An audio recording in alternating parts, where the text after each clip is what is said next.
සුබ දවසක්. අපි අද කතා කරමු ස්වයං වින්දනය පිළිබඳව. ඔය ඉතා වැදගත් මාතෘකාවක්. මොකද කියලා කියනවා නම් බොහෝ දෙනෙකු මේ පිළිබඳව විවිධ මිත්‍යා විශ්වාස වලින් පිරලා ගිය තත්ත්වයක් තියෙනවා. ඒ වගේම වැඩිහිටියන් තම දරුවන්ගේ මෙම ක්‍රියාව පිළිබඳව දැඩි කනස්සල්ලකින් පහු වෙනවා. ඒ වගේම ගුරුවරුන් වෙනත් පාර්ශව මේ සම්බන්ධයෙන් අවධානයෙන් පසු වෙනවා සහ එවැනි චර්යාවක දරුවෙක් ඉන්නවා කියලා දැනගත්තාම අපි බොහොම දැඩි කලකිරීමට, කලබලයට, කුතුහලයට පත්වෙන තත්ත්වයක් තියෙනවා. වෛද්‍ය විද්‍යාත්මක වශයෙන් විශේෂයෙන් මනෝවිද්‍යාත්මකව මනෝවෛද්‍ය විද්‍යාත්මකව මේ ගැන විග්‍රහයක් කර බලා ගැනීම ඉතාම අත්‍යවශ්‍ය වෙනවා. බොහෝ වෙලාවට මේ ස්වයං වින්දනය කියන එක අපි සමාජීය වශයෙන් එතරම් හොඳ දෙයක් නොවන විදිහටයි අර්ථකථනය කරගෙන තියෙන්නේ. ඒ වගේම එය වරදකාරී හැඟීමක් ඇති කරන තත්වයකට පත් වෙලා තියෙනවා. නමුත් හොඳින් හිතලා බලන්න. බොහෝ දෙනෙක් මෙම කාර්යය සිදු කරනු ලබනවා. දරුවන් ක්‍රමානුකූලව තරුණ වියට පත් වේගෙන එනකොට ඔවුන්ගේ නව යෝන් වේදී මේ චර්යාවට ඉබේම වගේ හුරු වෙනවා. මේ චර්යාව ස්වභාවයෙන්ම වගේ ඇති වෙනවා. ඒකම සමහර දරුවන්ට වෙනත් අය විසින් මේ චර්යාව හුරු පුරුදු කරනවා. එහෙම නැත්නම් දරුවන් වැඩිහිටියන්ගේ සමහර ක්‍රියාවන් නිසා ඔවුන් බලන දේවල් පස්සේ බලලා වැඩිහිටියන්ගේම අතපසු වීමකින් සිදුවන ක්‍රියාවන් නිසා හුරුවක් ලබනවා. නමුත් මේ පිළිබඳව අපි නිවැරදිව සොයා බැලීම ඉතාම වැදගත්. මොකද්ද මේ ස්වයං වින්දනය කියලා කියන්නේ? බොහෝ වෙලාවට අපි ස්වයං වින්දනය කිව්වහම එය තමා විසින් කරගන්නා ක්‍රියාවක් බව පැහැදිලි වෙනවා. ඒ වගේම තමයි වින්දනයක් ලැබීම, සතුටක් ලැබීමට කරන දේ. එහෙම හිතුවොතින් එවැනි වචන මාත්‍රයකින් හිතුවොත් ස්වයං වින්දනය කියලා කියන්නේ යම්කිසි පුද්ගලයෙක් තමාගේ සතුට වෙනුවෙන් කරනු ලබන කිසියම් ක්‍රියාවක්. නමුත් අපි දන්නවා මේ මොහොතේදී මේ කතා කරන්නේ එම සීමාවෙන් ඔබට ගිය දෙයක් පිළිබඳවයි. ඒ තමයි තමන්ගේ ලිංගේන්ද්‍රයන් ස්පර්ශ කර ගැනීම තුළින් තමා විසින්ම සහ වෙනත් සංවේදී කලාප ස්පර්ශ කරවා ගැනීම තුළින් කිසියම් වූ තෘප්තියක් ලැබීම මෙහිදී අපි ස්වයං වින්දනය කියලා අදහස් කරනවා. මෙන්න මේ වගේ වෙලාවට විවිධ මතවාද මහා ගොඩක් මතුවෙනවා. ස්වයං වින්දනය හොඳ දෙයක්ද? නරක දෙයක්ද? ස්වයං වින්දනයේ යෙදුනොත් මොකද වෙන්නේ? ඒ ශාරීරිකව බලපානවද? මානසිකව බලපානවද? ඇයි මෙහෙම වෙන්නේ? ඇයි අපේ ළමයා මේකට ඇබ්බැහි වුනේ? කවුද මේ දෙයට පුරුදු කරේ? මේක හොඳද? මේ නිසා අධ්‍යාපනයට බාධා එල්ල වෙයිද? අපිට ප්‍රශ්න වැලක් එනවා. ඒ වගේම බොහෝ වෙලාවට වෛද්‍යවරුන් වෙනත් උගතුන් විසින් මේ தত্ত্বය එතරම් බැරෑරුම්ම සලකන්නේ නැති බවත් ඔබ හොඳටම දන්නවා. ඒ නිසාම සමහර විද්වතුන් සහ දෙමාපියෝ ගුරුවරු අතරේ මතවාද හට ගන්න වෙලාවලුත් තියෙනවා. ඔව් අපි මේ ගැන විද්‍යාත්මක වශයෙන් සලකලා බලමු. ක්‍රමානුකූලව දරුවෙක් නව යෝන් වියට පත් වෙනකොට ඔහු තුල විවිධ හෝමෝනයන් ස්‍රාවය වීමත්, පැවති හෝමෝනයන්ගේ ප්‍රමාණය වැඩි වීමත්, එම හෝමෝනයන් සක්‍රිය වීමත් සිද්ධ වෙන්නට පටන් ගන්නවා. ඒ වගේම දරුවා උපදිනකොටම ගෙන ආපු තම ලිංගේන්ද්‍රයන් ක්‍රමානුකූලව වර්ධනය වෙලා වැඩිලා ඒවා සක්‍රිය වෙන්නට පටන් ගන්නවා. සාමාන්‍යයෙන් අපි දන්නවා දරුවෙකු වැඩි වියපත් වීම නැමැති විශේෂ සංසිද්ධියකටපත් වෙනවා. මේ ගැනත් යමක් කියන්නට ඕනේ. වරහන් ඇතුලේ ගොඩක් වෙලාවට අපි හිතනවා වැඩි වියපත් වෙන්නේ ගැහණු දරුවන් පමණයි කියලා. මතක තියාගන්න පිරිමි දරුවනුත් වැඩි වියපත් වීමක් සිද්ධ වෙනවා. එකම දේ බාහිරට පෙනෙන්නට තරම් ලොකු වෙනසක් සිදු නොවීම සහ ශනික ක්‍රියාවලියක් නොතිබීමත්, එය සමාජීය වශයෙන් අපි බලාගෙන ඉන්න දෙයක් නොවීමත්, උත්සවාකාරයෙන් සමරන දෙයක් නොතිබීමත් නිසා අපි පිරිමි දරුවෙකුගේ වැඩි වියපත් වීම එතරම් සැලකිල්ලට ගන්නෙ නැහැ. ගැහණු දරුවන් සම්බන්ධයෙන් නම් අපි බලාගෙන ඉන්න දෙයක්. නමුත් අපි දන්නවා තරුණ වියට පත්වීමේ මූලිකම අංගයක් තමයි ඔවුන්ගේ සිදුවන මේ ලිංග පද්ධතියේ ඇතිවන වර්ධනය හේතු කොටගෙන එක්තරා සක්‍රිය මට්ටමකට පත්වීම. සාමාන්‍යයෙන් දරුවෙක් වයස අවුරුදු 10-12 වෙනකොට මේ සීමාවට ලක් වෙනවා. 14-15 වෙනකොට බොහෝ වෙලාවට ඔවුන් වැඩි වියපත් වෙලා තියෙනවා. වයස අවුරුදු 16 දිත් වැඩි වියපත් වෙලා නැත්නම් වෛද්‍ය උපදේශයක් ගැනීම ඉතා වැදගත්.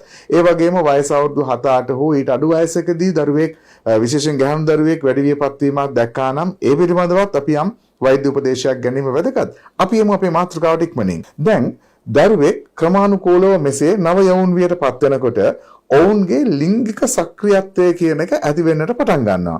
මේ සඳහා ඔවුන්ගේ තියෙන දරුවාගේ ගැහණු හෝ පිරිමි ભેදයකින් තොරව ශරීරය තුර තියෙන ලිංගික හෝමෝනයන්ගේ වැඩි සාන්ද්‍රණයකින් වැඩි ක්‍රියාකාරීත්වයකින් යුතු වෙනවා. විශේෂයෙන් පිරිමි දරුවෙක් නම් ටෙස්ටොස්ටෙරොන් හෝමෝනයත්, ගැහණු දරුවෙක් නම් ඊස්ට්‍රජන් හෝමෝනයත් වඩා සක්‍රිය වෙන්නට පටන් ගන්නවා. ඊට අමතරව විශේෂයෙන් ගැහණු දරුවන් තුළ ඔක්සිටෝසින් වැනි වෙනත් හෝමෝන, ප්‍රොජෙස්ටරෝන් වැනි හෝමෝන තවදුරටත් ක්‍රියාත්මක වෙන්න පටන් ගන්නවා. පිරිමි දරුවා තුළත් ඇතැම් හෝමෝනයන් එලෙසම ක්‍රියාත්මක වෙන්නට පටන් ගන්නවා. ඒ වගේම තමයි මේ තව ප්‍රතිඵලයක් වෙන්නේ ඔවුන්ට විශේෂ සංවේදනයන් ඇති වෙන්නට පටන් ගන්නවා. වෙනදට වඩා වෙනස් හැඟීම් ඇති වෙන්නට පටන් ගන්නවා. ඒ වගේම ශරීරයේ විශේෂයෙන්ම ලිංගේන්ද්‍රයන්හි කිසියම් උද්දීපනයක් ඔවුන්ට දැනෙන්නට පටන් ගන්නවා. මේ සම්බන්ධය නිසාවෙන් නිරායාසයෙන්ම සිදුවන ස්නායු උත්තේජනය නිසා ඔවුන්ට එම ප්‍රදේශ ස්පර්ශ කිරීමේ විශේෂ උවමනාවක් ආසාවක් ඇති වෙන්නට පටන් ගන්නවා. එවිට ස්වාභාවිකවම ජානගත ඇතැම් දැනුමක් නිසා හෝ වේවා කිසියම් ආකාරයකින් ඇතිවන සහජ කාරණා මත දරුවන් විසින් තම විශේෂ ලිංග කලාපයන් විශේෂ සංවේදී කලාපයන් ස්පර්ශයට හුරු වෙනවා. ඒ වගේම එවැනි ස්ථානයන් ස්පර්ශ වීමත් එක්කම ඔවුන්ට දැනෙන ස්වාභාවික වූ විශේෂ සංවේදනය තවදුරටත් එම ප්‍රදේශ ස්පර්ශ කිරීම සඳහා පෙළඹුමක් ඇති කරනු ලබනවා. ඒ නිසාවෙන් කවුරු කියලා දුන්නත් නැතත් බොහෝ වෙලාවට දරුවෙක් කිසියම් ආකාරයකින් තම ලිංග ස්පර්ශයෙන් වින්දනයක් ලැබීමට හුරුවක් ලබනවා.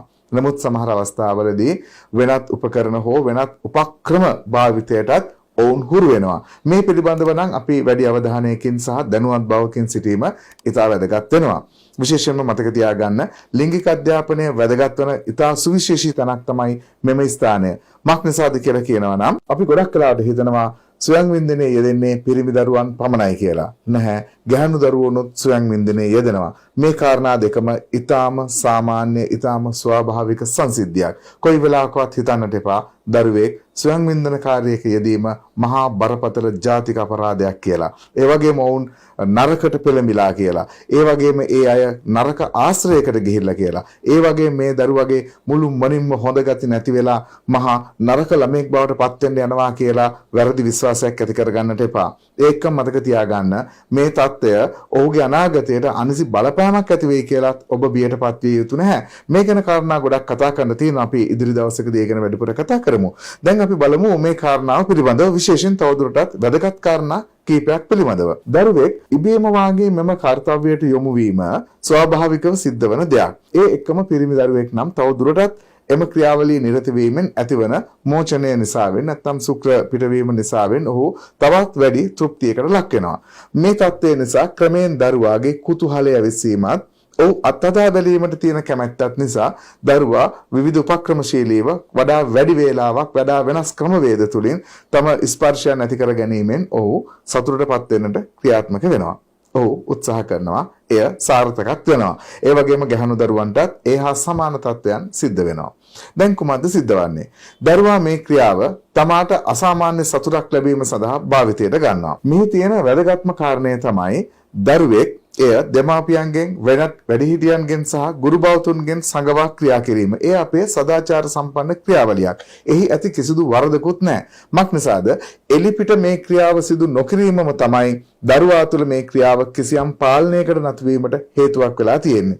හැබැයි දෙමාපියන් සහ වැඩිහිටියන් විදිහට අපි මතක තබා ගතු කාරණා දරුවන් විදිහට ඔබ මතක තබා ගත යුතු කාරණාත් කීපයක් තියෙනවා. විශේෂයෙන්ම දරුවන්ට ආමන්ත්‍රණය කළොත් දරුවනේ මේ අපව බලන ඔබ ඇතැම් විට මේ ක්‍රියාව සිදු කරන කෙනෙක් වෙන්නට ඕනේ. බොහෝ වෙලාවට වැඩි පිරිසක් ඒ සිදු කරන නිසා. ඒ වගේම සමහර දරුවන් සුළු ප්‍රමාණයක් ඔවුන්ට මේ ගැන දැනුවක් තිබුණත් ඔවුන් මේ සමහර විට වරක් දෙවරක් සිදු කර යම් අත්දැකීමක් ලබා තිබුණත් ඒ දරුවන්ගේ තියෙන සහජ කැමැත්ත සමහර මතිමතාන්තර අදහස් උදහස් නිසා ඔවුන් මේ ක්‍රියාවෙන් වැළකී සිටිනවා. ඒකත් ඊටාම සාමාන්‍ය ක්‍රියාවක්. මේ සිදු කළ යුතුමයි කියා කොහෙවත් නීතියක් නැහැ. ඒ වගේම තමයි කිසිසේත්ම සිදු නොකළ යුතුයි කියා නියමයකුත් නැහැ.